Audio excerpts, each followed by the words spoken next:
Hey folks, it's Jeffrey Wettig of the Shooting the Breeze Sailing Podcast over at theescapepods.com. If you're familiar, you might be familiar with this. This is Lissadell. She's a 1987 Oday 302 sailboat. It's getting kind of sunny over here. Let's go over there. You can get a better view from back here. I got the boat last year in the end of 2017. And I worked on it all of 2018 and did a bunch of stuff. I've got a whole video blog series over at YouTube to go over that, dropping the keel and all the through hulls and all that kind of stuff. This year I got a new Genoa for the front from Neil Pride Sails. The old one was shot. I got new running lines for it. I did a new main sheet line. I had to splice the double braid for that. The old one was shot pretty much and too short. I didn't have enough to get the sail all the way out.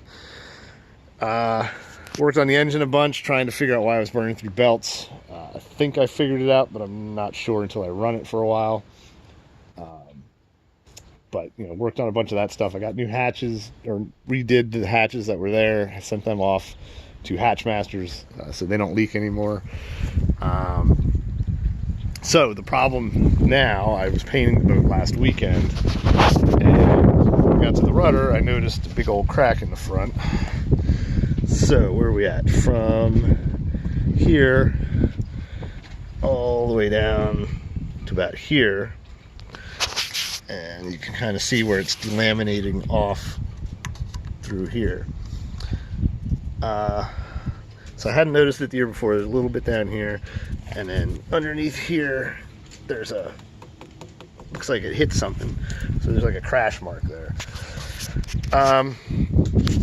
So when I started poking around further, I noticed this flexing, so you can tell it's real hollow all the way from like here to here. So I cut these holes. This one's not that bad. The foam's in really good shape. This one is worse, and the foam's kind of eating away, and it's brown. So last week when I noticed this issue, I drilled a hole under here. You can see a little bit of moisture there still coming out. It was dripping last week when I did that. So right now I'm just prepping the repair. I'm under no illusion that the insides of this thing are ever going to get dried out 100%. I'm under no illusions that whatever this repair is going to last forever. But basically I sanded it down, acetoned the hell out of it. So what I'm going to do is run thickened epoxy. There's a whole seam. You can see the seam, but I'm going to run thickened epoxy all the way down this seam, under all the way to the back. Fill the hole, fill the crash mark, try and really get some in here in the delam area. And it's solid, but it's delam, so if I don't fill it, water's just going to go racing right in there. And then I'm going to fillet these in, or bevel these holes a little bit.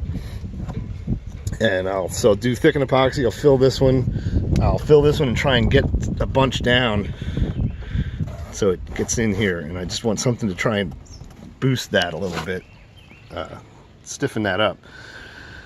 So I'm gonna let that cure overnight because I'm really on a time budget here. So today's Thursday. I have off tonight and I have off tomorrow. I have to do an interview down at the Downtown Sailing Center in Baltimore tomorrow morning for the podcast. So I'm gonna leave here, go down, do that, come back. So by then, whatever I've got here is gonna be cured. I'm gonna sand it down. And then I'm going to try and do, I think, a layer. I'm going to see what it turns out like. I'm planning on possibly doing a layer of laminate all the way around this seam. And then also small pieces of laminate to fill this in for the first coat, or for first layer.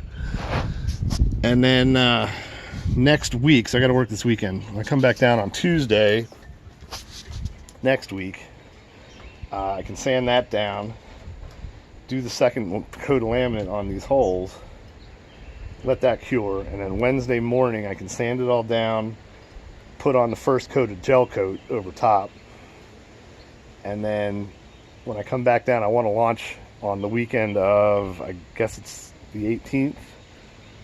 It's the weekend before Memorial Day is when I want to launch. So when I come down that Saturday morning or Friday night, I can just slap a coat or two of bottom paint on top of the repair, and then we're going to call it at that. Yeah, I posted on the Oday group on Facebook. Does anybody have any experience with this? And a couple people did, a couple people didn't. Didn't really say much in detail, but they wanted pictures and photos and all that. So I'm going to try and do that so other people have the knowledge. Because we don't all have $2,000 to buy a brand new rudder with. Especially when your boat's supposedly free. With this repair, with the sails, or the sail and the lines, and all the stuff I did last year, we're going to top out around $12,500 worth of repairs if I had to do the rudder for $2,000. So at this point we're at like 10. Well, with the sail and everything, it's probably still around 11,000. I don't want to sell myself short. Lines weren't too bad. They were like $100 a piece. Sail was $1,400, brand new. I still need to get a new mainsail at some point.